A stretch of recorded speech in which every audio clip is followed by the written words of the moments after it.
Hey everyone, it's Karen, and on today's episode, I'm going to be talking about study skills and tips for college students. I just wanted to bring this up because I feel like this is kind of a big issue, obviously, because you have to study to go to college to better yourself.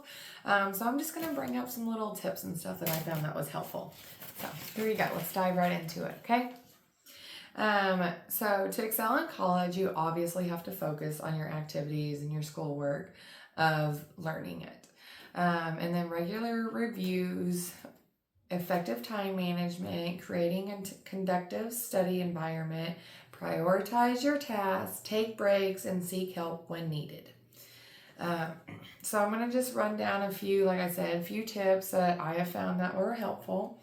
So the first one is active learning. The first one, engage with the material. Don't just passively read, actively interact with the content by highlighting and summarizing and creating your concept maps.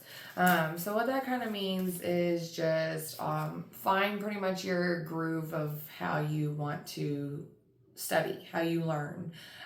Everyone learns differently, so that's totally fine because we all were obviously raised differently, so we're all gonna be different. But yeah, just find your groove, keep with that, stay on top of it, stay active with learning new, even if there's like new ways, like new material or something that you think, oh, that's not gonna work for me because I've always been this way. Don't set yourself up for failure, because I honestly feel like that's what you're doing. Because if there would be a new way, all you gotta do is just try it once. You don't like it, okay, bye. Go back to your old ways. You ain't gotta worry about it. It's totally fine. So the next one is obviously test yourself.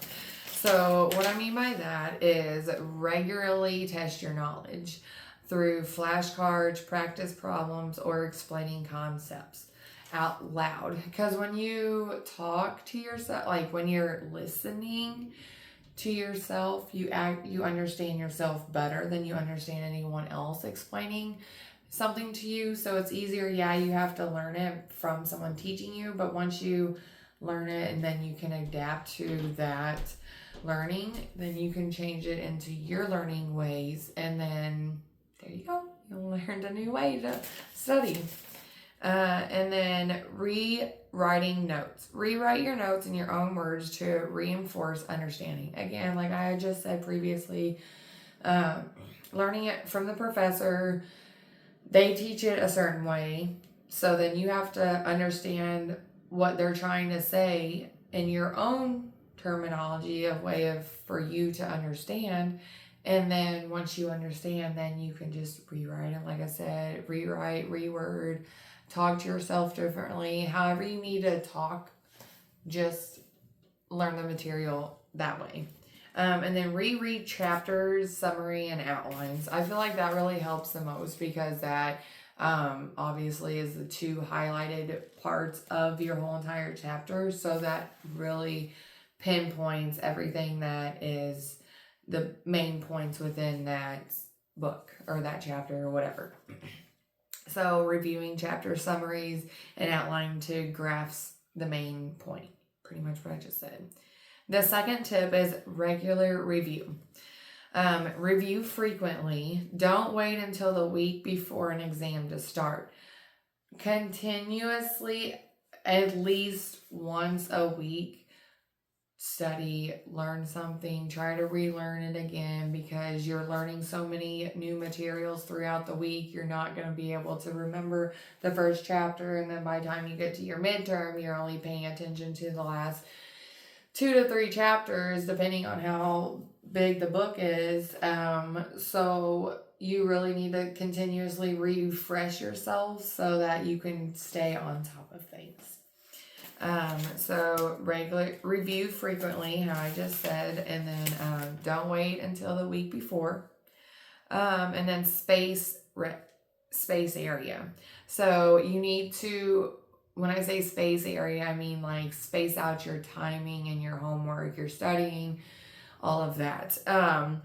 space out your studying over several short periods of time rather than cramming it all in at once. That's what I did sometimes. I would just cram it all in at once. And then, I mean, I was good at tests sometimes. Not really, but sometimes I was. So, don't take any tips from me about studying because me and tests were never a thing. I have high functioning anxiety, therefore, everything scares me. So, when I'm taking a test, like I can do my homework, no problem. I can answer homework, but testing, yeah, not my thing. So it would have been helpful to know these tips in high school, probably, or at least my freshman year in college, because I really feel like it all starts on the base of how you were raised and trained in school, like your elementary school into your high school. So it kind of just depends on that. I feel like, anyways. I don't know. Other people may think differently. Again, we all think differently. It's totally fine. So, and then revisit and review. So, like again, I said, continuously review your chapters. The third one is your time management. Time management is a really big thing. So, first is create a study schedule. Plan your study sessions and stick to them as much as possible. If you do not have a schedule, you will not be able to stay on top of learning that material. So, the next thing is prioritize your task. Identify your most important task and focus on those first. Set realistic goals. Break down large tasks into smaller, more manageable chunks. And then allocate time for studying. Dedicate specific blocks of time for studying each day, which again, I kind of already said that earlier about you really need to prioritize and then keep with that new schedule. Like, unless something kind of happens where you have to mess up your schedule that week, it's fine because, again, life happens, but don't stay in that slump of not studying because this is your future.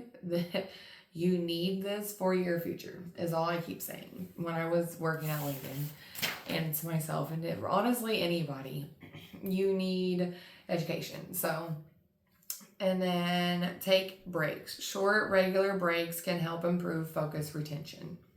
Fourth one is your study environment. I feel like that is always the biggest thing. First, I honestly feel like that should be the first one because if you don't have a study environment that's quiet, a safe space, comfortable, then your mind isn't going to be able to calm down enough to actually focus on what you're reading and comprehend it and actually embed that into your brain unless you are not in a comfortable place. So, but again, I guess it can be the fourth one. And then minimize distraction. So cell phones are like, turn them off or keep them on silent, vibrate, whatever.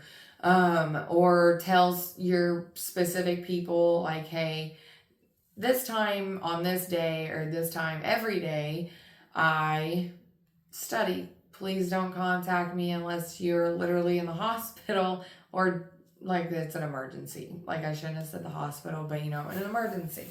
Because again, you need to take time for you, your future, because they may not even be in your future. Focus on you and not in everybody else. And again, distractions to none. Create a comfortable and organized space. A clean and organized study area can help you stay focused. Again, make it as comfortable as you want. Make it at your own little safe space. Like if pink's your happy color, red, blue, whatever, or nature, have pictures that make you calm in your background, like I do. So, and then change your scenery. Sometimes switching up your study location can actually help you stay motivated. I can kind of see that because if you're changing locations, that's getting your mind to realize that once you finish this test, then you will wind up graduating eventually. And then you'll have to change environments from graduation to new jobs and new locations. So I feel like it kind of like helps keep your mind structured and focused as well. And then seek help is number 5. Like that's a biggie too. If you're struggling and you know you're at the point where you're like, I can't do this anymore, you need to seek help. Don't be afraid to ask for help. Go find professor, if there's any work study place like areas, normally in your libraries, if you're an on-campus student, if you're an online student, there is resources out there for you. And sometimes what's good, like for my current college that I'm in, they actually have study days on Sundays. So if you can't get help during the week, you can always get it on Sunday. Yeah, I understand that some people like they do go to church and stuff, so maybe just try to skip church one day and be like, oh, I'll go to church this day, and then I'll do my study group because this is the day they have it or whatever. Try to rearrange your stuff. And then form study groups, how I just said, within your classmates. Find your ones and say, hey, let's study, and then go somewhere that you all feel comfortable, safe, and go there and study. They utilize campus resources. Many colleges offer academic support services such as tutoring, writing centers, and counseling services, how I just said. Then maintain a positive attitude, believe in yourself, reward yourself, celebrate accomplishments even if you fail. And the last one is don't get discouraged. That's under number 6 on staying positive. Everyone faces challenges. Learn from your mistakes and keep moving forward. That's what I have learned. That if you celebrate your loses, you still win. So those are just some helpful little study skill tips for college students. I hope they were helpful for you. Thank you for coming, and have a good rest of your day.